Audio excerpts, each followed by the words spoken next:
Nah, oke anak-anak, yang selanjutnya itu kalian bisa buka halaman 107 ya.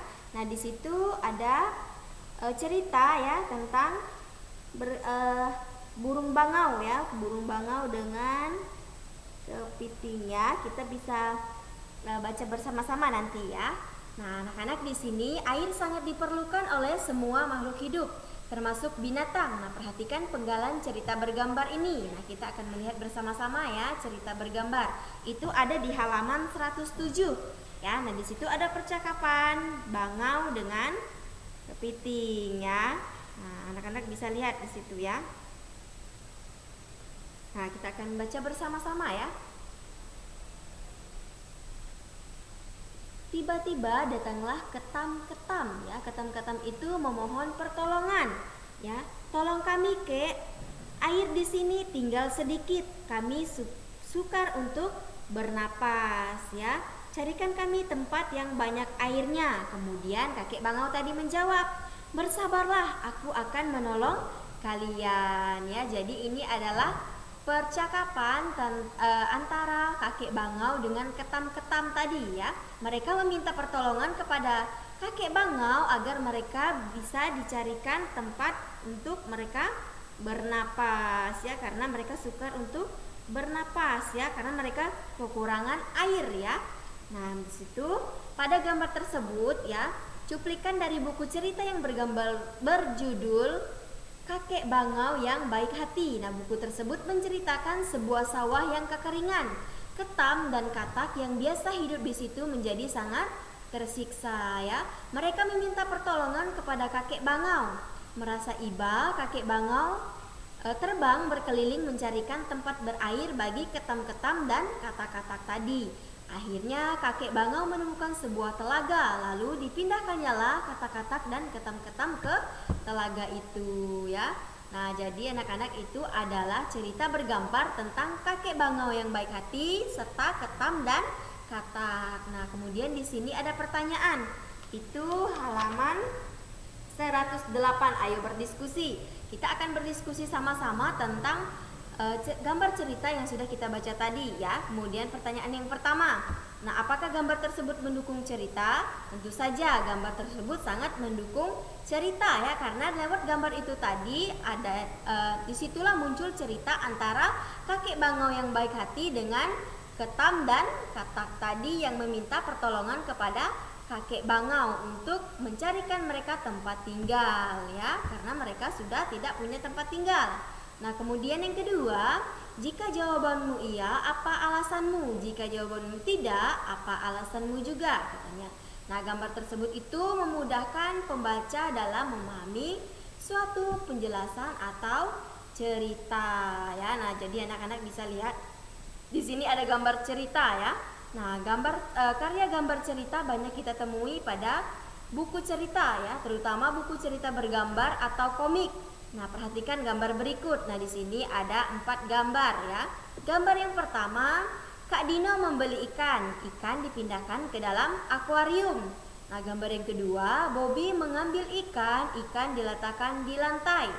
Kemudian yang ketiga, Kak Dika melihat ikannya di lantai. Kak Dino bertanya kepada ibu, "Ibu, mengapa ikannya di lantai?" Kata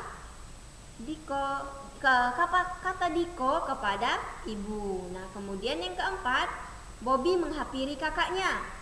Kemudian dia menjawab, "Aku yang memindahkannya, Kak. Kasihan ikannya kedinginan." Kemudian kakaknya pun jawab lagi, "Ikan memang hidup di air, Bobby," kata Kak Diko kepada Bobby. Nah, jadi ini adalah salah satu contoh cerita bergambar ya dari Kak Diko dan adiknya si Bobby serta ibunya ya.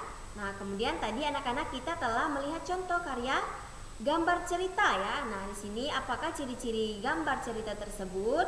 Nah, kita akan melihat bagaimana ciri-ciri karya dari gambar cerita ya. Nah, yang pertama itu memudahkan pembaca dalam memahami suatu penjelasan atau cerita. Kemudian yang kedua itu memberikan gambaran singkat isi tulisan atau cerita yang disampaikan ya. Kemudian yang ketiga bisa menambah nilai keindahan sajian serta sebuah tulisan atau cerita dari bentuk cerita bergambar tadi ya. Nah, menggambar cerita juga dapat dilakukan dengan teknik kering atau teknik basah ya. Jadi ada beberapa teknik yang digunakan untuk kita menggambar sebuah gambar cerita ya. Nah, teknik kering itu biasanya menggunakan media pensil, kemudian ada arang, ada kapur, ada krayon, atau bahan lain yang tidak memerlukan air atau minyak. Nah, kemudian sebaliknya, teknik basah itu menggunakan media berupa cat air, cat minyak, ada tinta, ataupun media lain yang memerlukan air atau minyak khusus sebagai pengincernya ya.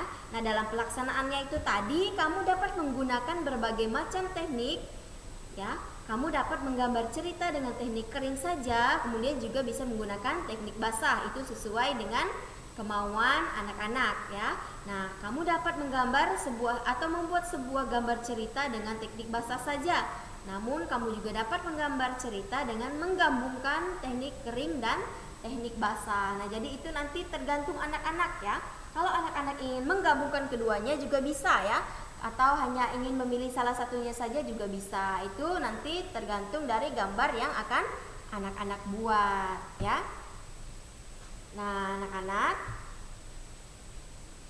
tadi kita sudah belajar tentang air ya. Kemudian kita juga belajar tentang gambar ya, cerita bergambar. Nah, nanti anak-anak di rumah juga bisa mencari ya bagaimana contoh cerita bergambar, kemudian teknik apa saja yang digunakan ya. Ini bukan tugas, tetapi ini hanya untuk menambah wawasan atau pengetahuan kalian tentang teknik basah dan teknik kering ya. Kemudian bagaimana cara penggunaannya di dalam kita membuat suatu cerita yang bergambar ya. Nah, nanti anak-anak bisa cari di internet, kemudian bisa lihat di YouTube bagaimana cara mereka menggambar dengan teknik basah dan teknik kering ya. Dan kemudian bagaimana cara membuat cerita bergambar dari kedua teknik tersebut ya. Nah, anak-anak, untuk anak-anak yang belum menyelesaikan tugas yang sudah Ibu berikan kemarin, Ibu masih menunggu ya sampai hari Senin juga ya. Dan untuk yang belum selesai mengerjakan ulangan tema 8 subtema 2 kemarin, tolong dikerjakan ya. Hari Senin Ibu akan cek lagi ya siapa-siapa yang belum mengerjakan. Nah, anak-anak, untuk pembelajaran hari ini di subtema yang ketiga, pembelajaran yang kedua, Ibu cukupkan sampai di sini ya. Kalian belajar dengan baik, kemudian bisa catat materi-materi penting yang sudah Ibu sampaikan hari ini ya. Untuk mengakhiri pembelajaran kita pada pagi hari ini, marilah kita berdoa Salam Maria bersama-sama. Dalam nama Bapa dan Putra dan Roh Kudus. Amin. Salam Maria, penuh rahmat Tuhan sertamu, terpujilah engkau di antara wanita dan terpujilah buah tubuhmu Yesus. Santa Maria, Bunda Allah, doakanlah kami yang berdosa ini sekarang dan waktu kami mati. Amin. Kemuliaan kepada Bapa dan Putra dan Roh Kudus, seperti pada permulaan, sekarang dan selalu sepanjang segala masa. Amin. Dan Bapa dan Putra dan Roh Kudus. Amin. Nah, anak-anak, sekian dulu pembelajaran kita pada pagi hari ini ya. Ibu akhiri cukup sampai di sini. Ibu ucapkan terima kasih karena kalian sudah menonton video pembelajaran hari ini dan menyimaknya dengan baik ya. Ibu ucapkan selamat pagi, selamat beraktivitas. Tuhan Yesus memberkati.